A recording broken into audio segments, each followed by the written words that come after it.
Llegó a tiempo la cuestión política, el armado político en la ciudad. ¿Los otros aspectos? Bueno, tenés que tener en cuenta que Río Tercero no es solamente a partir de 1913, o sea, la fecha de su fundación, sino que anteriormente a eso ya hay un núcleo de población aquí que está creciendo muy de a poco, es decir, ese núcleo de población va a ir generando o va a ir requiriendo de ciertas necesidades. Una de ellas es la cuestión educativa. O sea, mientras va creciendo la población, se va requiriendo establecimientos educativos. Y ese núcleo de población que ya estaba presente va a generar una dinámica social que va a llevar a que, paralelamente con la fundación, surjan establecimientos educativos. La primera escuela de la región data de 1897. Fue creada por el gobierno de la provincia de Córdoba. Fue bautizada como Escuela Rural El Salto, hoy denominada Juan Manuel Estrada. Su finalidad era educar a la población que ya estaba asentada desde antes de la fundación de Río Tercero, Almafuerte y Corralito. En la década del 30 se crea el primer centro educativo privado, el Instituto Católico Antonio Bertea. ¿Pero estas escuelas eran diferentes a las que había en la República Argentina? No, para nada, en lo absoluto, porque están respondiendo a la lógica educativa de aquel periodo que va en relación al modelo agroexportador, un poco la lógica civilizatoria sarmientina, es decir, educar en el nacionalismo, en el ser nacional y principalmente tomar aquellas cuestiones más europeas, aquello que estaba relacionado a lo que se consideraba en oposición a lo bárbaro, a lo local, es decir, al aborigen, al gaucho, al afrodescendiente, es decir, fue la búsqueda de la conformación del ser nacional. Y en eso perfectamente nuestras escuelas, las escuelas locales de aquel periodo, van a responder claramente a la lógica de esas políticas que se daban en cuanto a lo educativo a nivel nacional, a una necesidad del modelo agroexportador, que acá llegó y repercutió más tardíamente por la misma dinámica diferente en relación a lo que fue el desarrollo predecedor en la pampa húmeda. Estas primeras escuelas responden a un modelo pedagógico que tiene que ver con la llegada de los inmigrantes, que tiene que ver con la idea de alfabetizar, pero fundamentalmente homogeneizar, tratar de lograr que la población digamos, adquiriera un sentido de nacionalidad, y eso se visualiza, digamos, no solamente en el currículum que tienen las escuelas, sino que también en tratar de imponer los símbolos, toda una cuestión inclusive de vestimenta y todo eso que se refleja en estas primeras escuelas. La ley 1420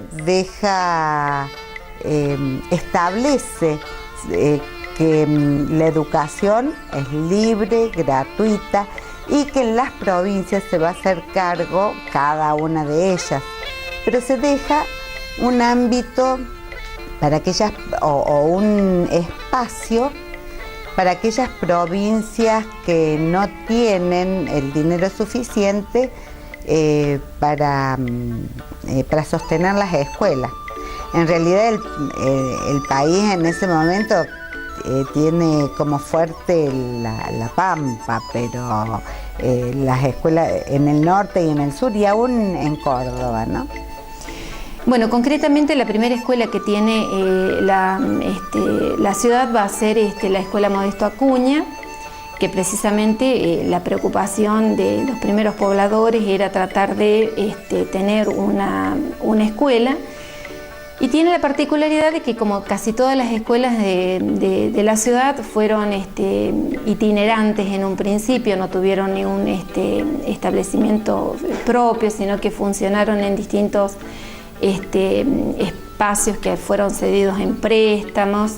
Y está acorde con la ley 1420, porque es una escuela de la provincia, la Modesto Acuña, que toma su nombre en 1930, cuando se va a su edificio, pero la demanda educativa era mayor. La primera directora fue Angélica Prado, y esta escuela finalmente logra tener el edificio propio. Esta escuela se la denominaba escuela fiscal, No se sabe concretamente en qué momento pasa a denominarse Modesto Acuña, pero, por ejemplo, ya en 1930 en algunos documentos ya figura con ese nombre, es decir, no se sabe en qué momento fue el paso, pero nació como escuela fiscal. Y acá es cuando se hace presente la nación a través de la ley Laínez, que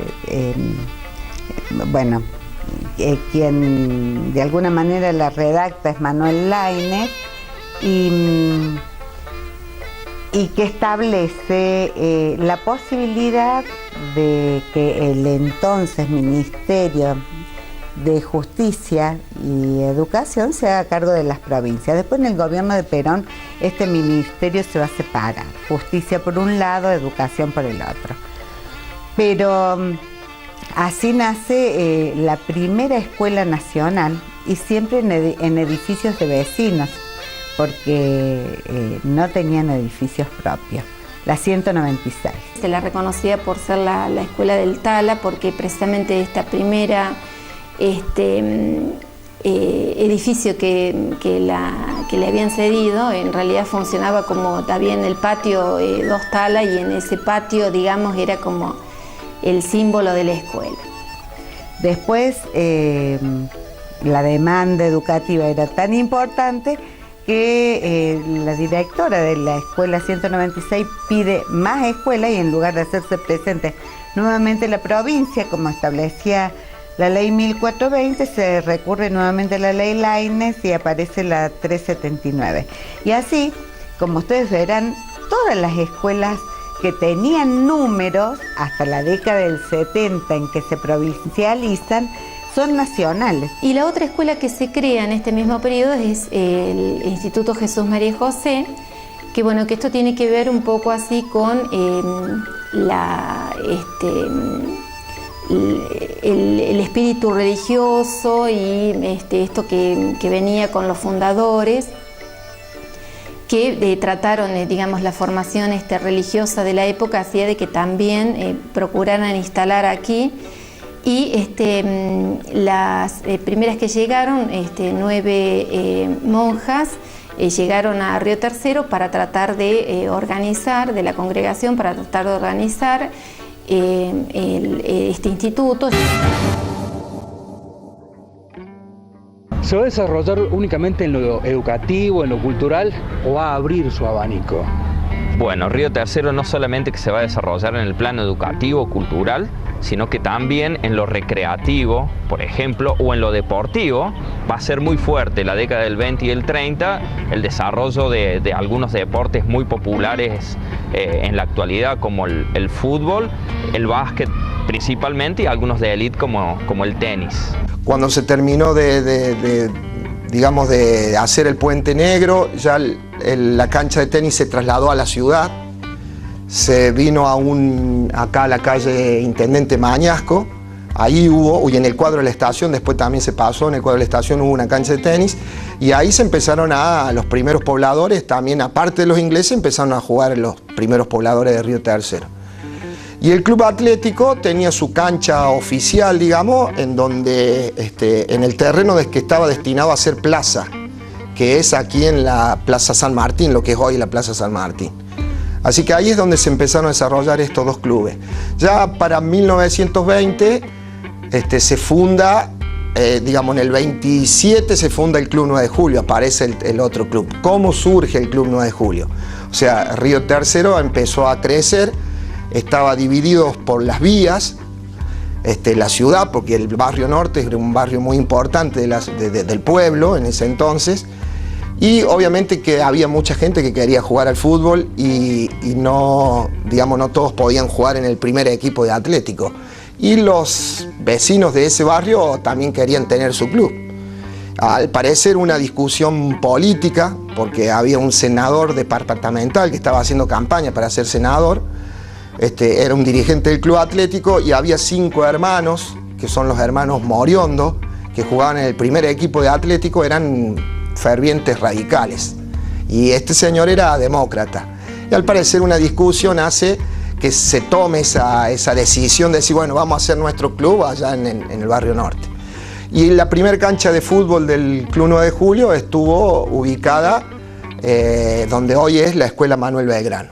Mientras en Río Tercero se crean bibliotecas populares, se desarrollan las artes, el deporte y lo recreativo. En el mundo se desencadena lo que se conoce como periodo de entreguerras. En Alemania e Italia se conforma el nazismo y el fascismo, la antesala de la Segunda Guerra Mundial. En 1929, el crack de Wall Street y la crisis mundial repercuten en la Argentina y se reformulan el modelo agroexportador. Se ingresa en lo económico a lo que se conoce como modelo de sustitución de importaciones. En lo político se pondrá en marcha el periodo conocido como la década infame. Cristian, ¿el ferrocarril solo trajo el desarrollo comercial, agropecuario de Río Tercero? No solo que trajeron ese tipo de desarrollo, sino que también fueron muy activos en cuanto a las cuestiones educativas. Por ejemplo, la biblioteca Justo José de Urquiza fue de alguna forma iniciada por ellos. Esa gente tenía mucho sentido del bien común. Habían recibido los libros que les había mandado, creo que la empresa de ferrocarril, como para que los empleados se entretuvieran en las horas libres, y ellos, bueno, tenían esos libros, pero luego pensaron que era muy egoísta que los dejaran para ellos solos y creyeron que podía ser una biblioteca pública. Y hacia 1919 crean la Biblioteca Unión Ferroviaria, que después en 1922 pasará a llamarse Biblioteca Popular Río Tercero. Bueno, en el año 1919 se crea la biblioteca y enseguida nomás pasa a ser popular, pasa a ser Biblioteca Popular Unión Ferroviaria. Y bueno, y fue desarrollándose. Al principio abrían muy poquitas horas, a la tardecita, cuando la gente dejaba de trabajar, venían a buscar los libros a donde podían instruirse y a través de eso buscar un futuro mejor. Y también se abría los domingos y se abría los sábados. Cristian, se dice que los ferroviarios que llegaron a esta zona por esa época tenían ideas muy fuertes, ¿no? Anarquistas, socialistas. ¿Eso se pudo comprobar aquí en la ciudad? Bueno, según la tradición oral, pareciera ser que algunos de ellos teóricamente tenían ideas anarquistas o socialistas que eran típicas de la época y aún más dentro del sector o de la cofradía de obreros ferroviarios. Era una constante. Por ejemplo, en la Fraternidad, sí, que era una de las organizaciones gremiales o sindicales de los ferroviarios, era la cuestión de la ideología anarquista, de izquierda, comunista, socialista, estaba muy presente, pero no tenemos pruebas, o sea, fehacientes sobre que los fundadores de la biblioteca hayan sido anarquistas o socialistas. La primera comisión esta fue de Emilio Borselli, ellos la organizaron. Luego hubo como un golpe de Estado ahí. En el año 1933, el doctor Pascualis, junto con Rafael Damicheli, conducían la biblioteca, pero se llamó a la renovación de la comisión y ahí ganó el señor Carlos Angelos, que estuvo durante 10 años, casi 10 años, 9 años y pico, y fue como realmente se había perdido el libro de actas, no se sabe bien qué pasó. Nosotros en la historia decimos, la biblioteca también tuvo su golpe de Estado, su pequeño golpe de Estado. Y bueno, tomó esta comisión donde había gente de mucho impulso, como el señor Benito Monjoani. Ese hombre estuvo muchos años realmente al servicio de la biblioteca y bueno, y ahí tomó impulso. Si seguimos el patrón que se dio en la mayoría de las bibliotecas populares de aquel periodo en la región pampeana, se da este fenómeno que los anarquistas y los socialistas ferroviarios fundaban bibliotecas con la finalidad de educar y de acercar la lectura a la población de una forma muy social, pero no tenemos prueba de que eso haya sido así acá en Río Tercero.